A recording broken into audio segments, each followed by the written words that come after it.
Hey everyone and welcome back to my channel. So in today's video I'm going to be going through my 2021 reading stats. I don't really know how to start this video because I feel like it's kind of self-explanatory that I'm going to be going through all my reading stats from the past year, and I'm really excited because I love looking at graphs and stuff, and I really love that it's a new year and I can start a fresh spreadsheet, although I am actually this year using a different spreadsheet to what I used in 2021. I'm still going to be using Corpile to rate all of the books that I read, but I found a different spreadsheet that was created by Ali from Hardback Hoarder that I think I prefer slightly because it seems to have more stats and more graphs and there's more stuff that you can track. So that's the spreadsheet that I'm going to be using this year. I will leave both spreadsheets linked in the description if you wanted to check them out if you don't know what I'm talking about, but I think I'm going to start by going through my Goodreads year in review because that has kind of the top level stats. But in total in 2021 I read 118 books, which I am happy about. I never really set myself a definite goal in terms of the number of books that I want to read because I always feel like I'd rather be reading quality over quantity. Like, as long as I'm enjoying the books that I'm reading, then I don't really care how many I'm reading. Like, I'd rather read 1 or 2 5-star books a month than read 10 2-star books. My average rating for 2021 was exactly 4.0, which I was not expecting. I mean, I do feel like I've had a good reading year in terms of I've been really enjoying all the books that I've been reading, but in the 6 years that I've been using Goodreads, I don't think it's ever been that high. I think usually it's around 3.8, but it's never been exactly 4.0. And I was thinking back actually on the past year, and I haven't really taken many risks with the books that I'm picking up. Like, most of the books that I've been picking up are books that I'm super hyped for, and obviously I don't pick up books unless I'm expecting to love them, but I haven't really tried many genres that are outside my comfort zone, and I haven't really read many books by authors that I know I'm probably not going to enjoy. I also haven't read as many arcs this year, which is what I think has dragged my rating down in the past. Not because there's anything wrong with arcs or anything. When I've been reading arcs in the past, I've picked up books by debut authors, and again, nothing wrong with debut authors, but I found that if I'm reading a book by an author that I haven't read from before, that is a higher risk because I don't know what I'm going to think of their writing style. It's interesting because I do think that Corpile has changed the way that I rate books. I think it's helped me become a little more consistent, and it's helped me to think about why I'm rating a book a particular way, because it forces you to look at the different individual elements that make up the book, like the writing and the characters and the plot, and not just focus on enjoyment. I don't think there's anything wrong with rating books on enjoyment, but I do think that just the way that I like to rate books, I do like to think of the bigger picture. One of my goals for the next year is to try and read more books that are outside my comfort zone, and to try and find some new favourites within genres that I don't typically read, like historical fiction and science fiction and things like that. The most popular book that I read in 2021 was Throne of Glass by Sarah J Maas,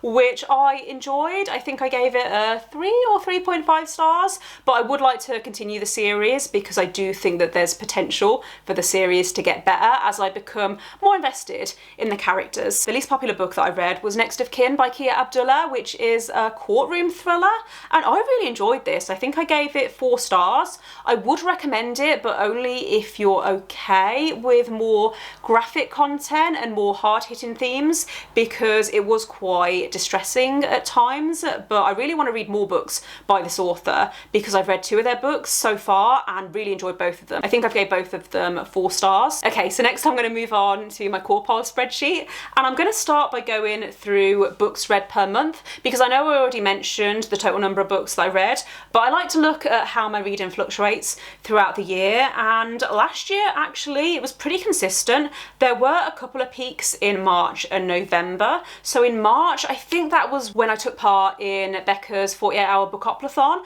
and so I was reading solidly for pretty much 48 hours, and so I naturally read a lot more pages. And then in November, I don't know what happened in November, to be honest, because I started started my new job, and so I was commuting into the office, so I was reading on the train. But I was also very, very stressed in November, and so maybe that's why I was reading more, because I just needed the escapism.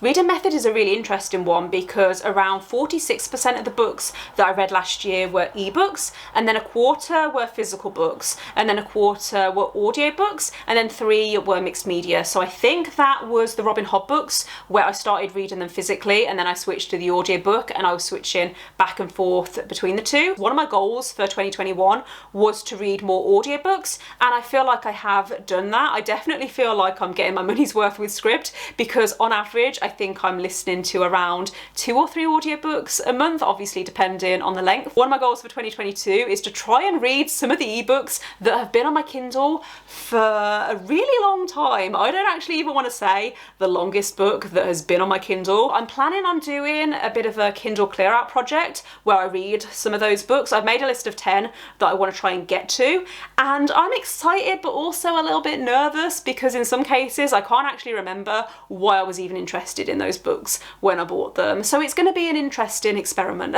In terms of the genres that I read last year, there were 10 different genres that I read from, and the most popular were fantasy, thrillers, romance and contemporaries, which makes sense because those are my favourite genres. I'm really glad that in 2021 I seem to have got over my fear of bigger books, because the average length of the books that I was reading in 2021 was 416 pages according to Goodreads, and you can sort of see that, I guess, in the quartile graph. The biggest sections were still 300 to 400, but I did also read quite a lot of bigger books, which I'm definitely happy about. In terms of publication year, most of the books that I was reading were published between 2019 to 2021, which does make sense because I do tend to get excited by hype, and obviously the more recent releases do tend to receive more hype.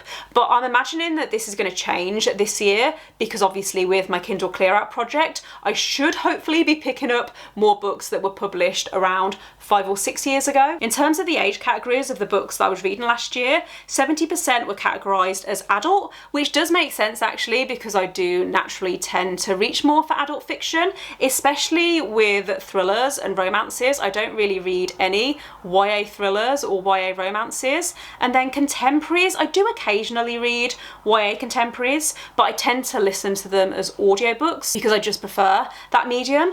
And then with fantasy, that's the only genre really where I do still read quite a bit of YA, even though adult fantasy is my personal preference. I'm going to put my star ratings graph on the screen just so you can see, because I know I've already mentioned that my average rating last year was 4 stars, but over 75% of the books that I read in 2021 were either 4 stars or 5 stars, and then only 8 books that I read last year were 2-star reads, which I am obviously really happy about. This next graph is one that I always like looking at, and that is how I got the books that I read. So 44% of the books that I read last year were books that I owned either on my Kindle or physically, and then around 39% of the books that I read were books that I borrowed either from my library or Scribd, and then 16.7% were books that were gifted, so either I got them for Christmas or my birthday, or through NetGalley actually. I think I included NetGalley ARCs in that as well. Another of my goals for next year is to try and read more standalones, because last year 52.5% of the books that I read were part of series, and I also finished 12 series last year, which I am happy about because there were a lot of series that I loved last year. I actually did a whole video with my favourite fantasy series of the year, but I also feel a lot more pressure when it comes to reading series, because sometimes I'll pick up the first book in a series and then I won't know when I'm going to get around to completing it, and just months pass by and years pass by, and next thing I know it's 2 years down the line and I still haven't completed that series, and I feel stressed. So yeah, one of my goals for 2022 is to try and make that a little more swayed towards standalones, but we'll see how it goes because there are so many series on my TBR that I still want to get around to. Okay, so next I'm going to move on to the author demographics, and 77.5% of the books that I read were written by women, 20.8% were written by men, men.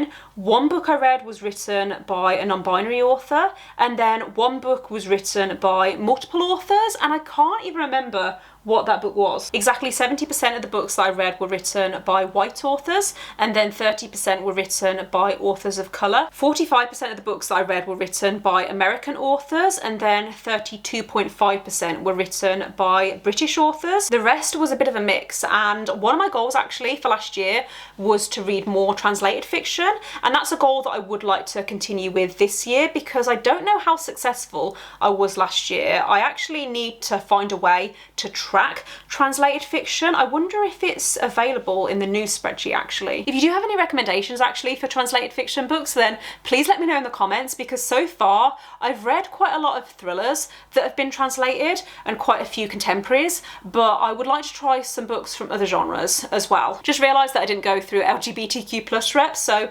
50% of the books that I read did have some LGBTQ+ rep, whether that was with the main character or with one of the side characters, and then 50% of the books that I read had no representation, and so it'll be interesting to see if I can improve on this over the next year. But that does bring me to the end of the video, so thanks for watching. If you've made it this far, let me know in the comments if you're setting any goals for 2022, because I was gonna do a separate video with my 2022 goals, but I feel like I've talked about most of them in this video anyway, so we'll see if that actually happens.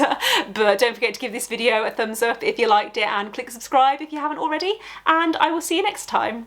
Bye.